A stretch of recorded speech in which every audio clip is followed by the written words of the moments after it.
perfect. Everything's going to keep going on and you don't have anything to worry about.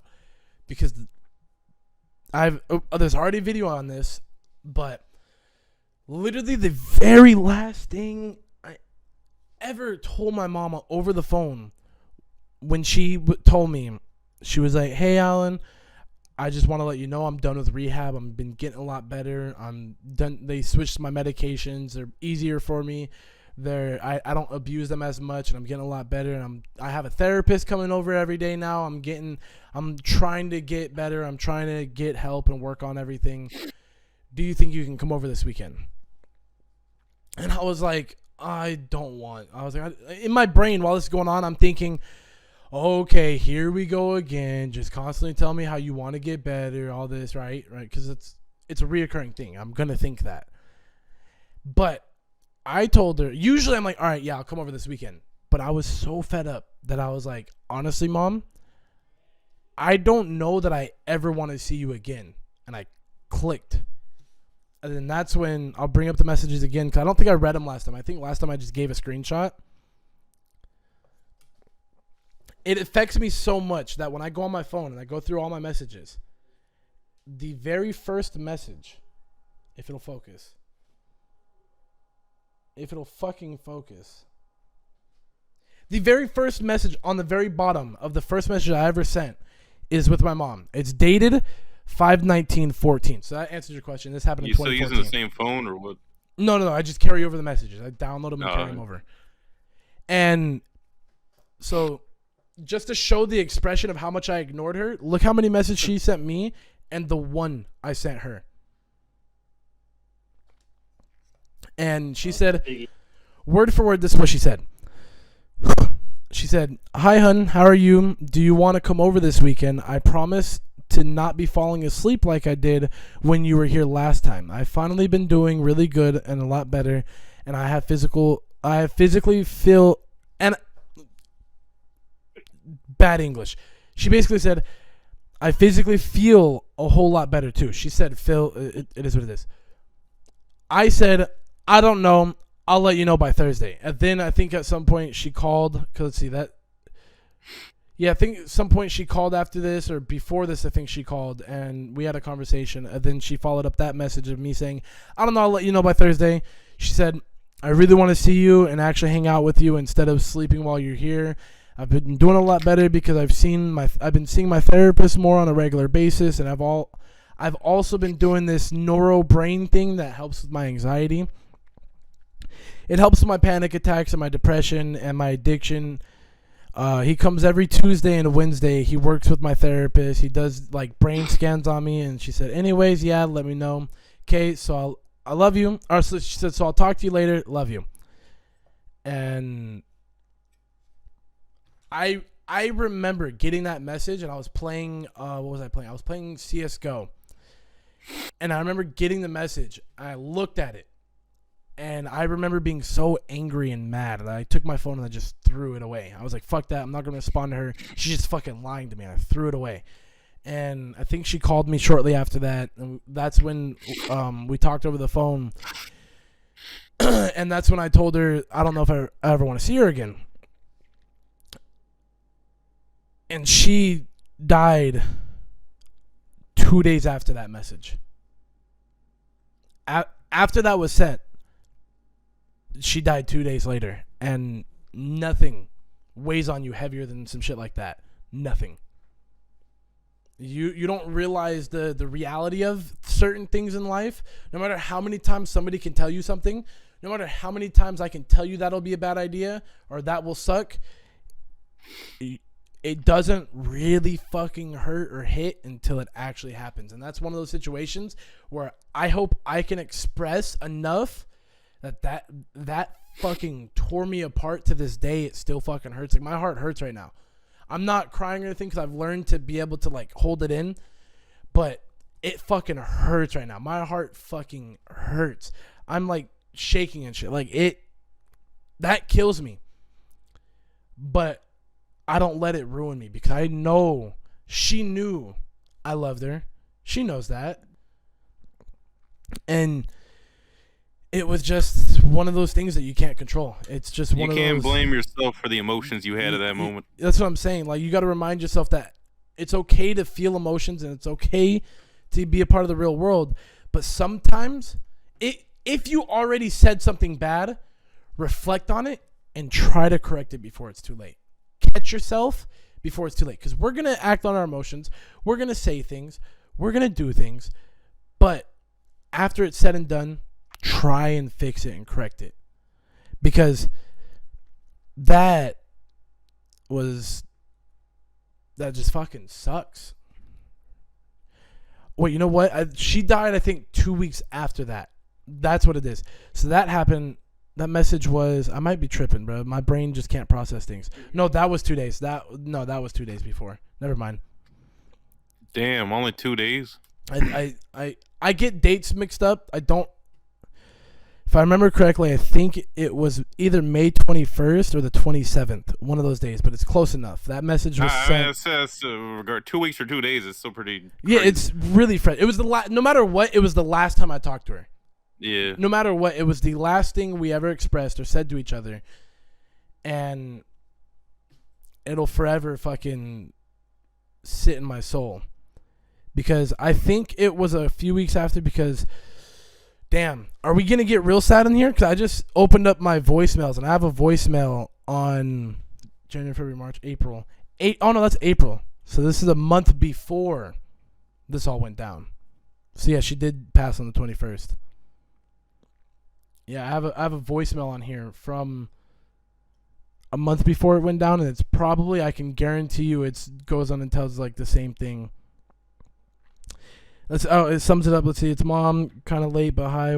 Can I pick you up? I just want to see you, regardless of you. But it can't detect the words. But I remember getting this voicemail, and it was slurred. She was telling me how she's getting better or whatnot, but you could hear that she wasn't. So that's where I come to terms with myself. It's like, look, I had every right to be frustrated, because there's been times like on April 24th, she told me she was getting better, and you can hear through the voicemail that she wasn't. So it's frustrating. But just what I'm saying is, don't let your frustrations overwhelm the now. Don't let everything going on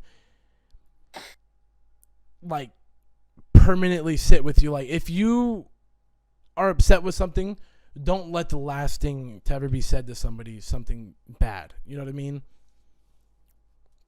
And I don't know how else to say that than to tell you, it's been 7 fucking years, and it still hurts my soul that happened. It hurts my heart that the last thing she remembers me telling her is, I don't know if I want to see her, and I don't believe her. And I don't believe in her. Is essentially what she got from that. She knew I loved her, right?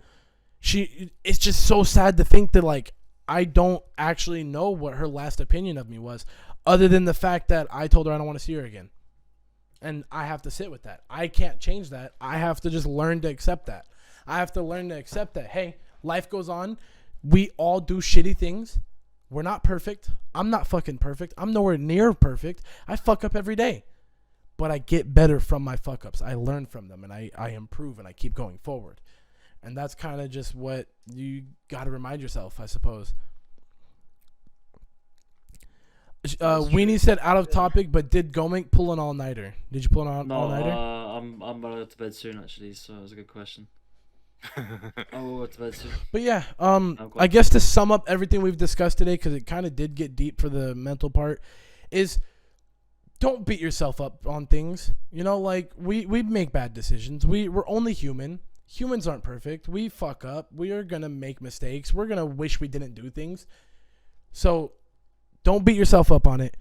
Talk to those around you. I would not be able to be where I'm at today with the mentality I have today if I didn't talk about it. Because me sitting in front of this camera and talking to you guys, it gets a weight off my shoulder because, one, I'm getting my frustrations out there. I'm expressing myself. I'm getting other people's words back, like having conversations with EJ, Weenie, Quantum, Cameroni, fucking Ginger, Sadie, Kevin, Doom, Goming, JTX, Too Mad. Having these conversations and expressing what I went through and being able to really look at it is what helped. me talking about it and getting their points of views and them reminding me that there's things I can't control and that it's okay for me to have done what I did, right? Like Doom's first thing was like, look, like it does suck that happened, but you can't control your emotions in the moment. You can't control the future, so it's like it's okay for you to feel certain ways because you're only human, essentially. Like you can't predict everything. I didn't know she was gonna die, so it's like I can't let that weigh on me because I didn't know. I didn't know I could not correct that. Yeah, yeah. None of that's your fault, you know, because if you're mad at someone in a moment, you're not thinking of like what's gonna happen tomorrow to this You're person not. or anything like that. You're thinking in that moment and how you feel then. But I can say You don't now I think do. about what you I do. can say now I do, and I can. Yeah. Hmm. And now you can kind Ah. of think about it a little deeper and maybe catch yourself before you do Yeah. something you might regret. That's why I always try to never lash out or do anything too irrational. That's the word. Yeah. Before I do anything. Yeah, so when it comes down to it, if you feel like you're in a dark place and you keep having your anxieties and your depressions overwhelm you, the only answer I can give you is talk to somebody. Why do you think therapy works? Why do you think that it helps me when I talk to my friends and family around me and you guys and everything? It's because that is the solution. The solution to solving your problem is communicating and getting it off your chest, letting it free to the world. When you let it free to the world and you get to sit back and recollect it and come to better terms with it, you get to reevaluate the situation. It makes it easier for you to think about, and it makes it easier for it to sit on you. And so with that, is just either reach out to me, reach out to a therapist, reach out to anybody around you, your best friends, your moms, your sisters, your dog, stuffed animals, pillows. Talk. Just let it out to the universe. Free yourself of the weight you put on yourself. That's the only way you can come to terms and solve things, is free yourself of the weight you put on.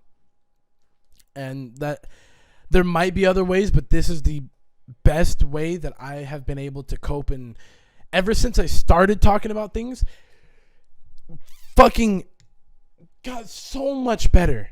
I've been so freed lately. These last 4, 5, 6 months that I've been going on this self-righteous journey of freeing myself, I've never felt so like free. Like, don't get me wrong, I still get fucking sad, I still get depressed, I still be fucking damn near tears in the fucking bathtub thinking about life, but I feel like a weight has been lifted off my chest and off my shoulders to where those moments I have in the shower are even more freeing. They free me and they remind me that I'm human and that like shit's gonna happen. So don't let things build up. You conjure up whatever you want, essentially. Like, if you think things are going to be bad and you keep letting yourself believe that and you keep telling yourself that, it's going to fucking happen. Learn to turn your pessimistic views into optimism. Becoming more optimistic is the key to things. Like, looking for the good in all the bad is what will help you. At least helped me. But, yeah, so just talk about it. I'm probably going to end the stream soon because it is getting kind of late. Goming's got to go to bed. Then I can only be sad for so long. As much as I love talking about it, it does help. That's the other thing. Sometimes you can't just keep talking about it because then it will just fucking hurt. And sometimes you need to take a breath and breathe about things and just recollect yourself. Nothing wrong with reflecting. Yeah. Reflection is key. So just be healthy. Reach out if you need anything. I love every one of you for stopping by and sticking through the funnies, the sads, the happies, the crying, the laughing, the shit water.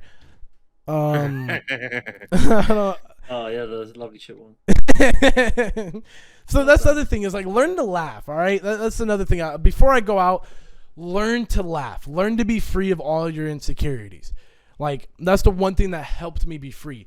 Because if you just learn to just find the joyous things. Like I make jokes about all kinds of horrible shit with my life, but it's because it's like I can't control it, so I might as well find a joy in it, right? I might as well find a happy form of it. Just learn to laugh, learn to smile, and learn to get the weight off your chest. You know what? Remember the 3 L's: live, laugh, and love, bro.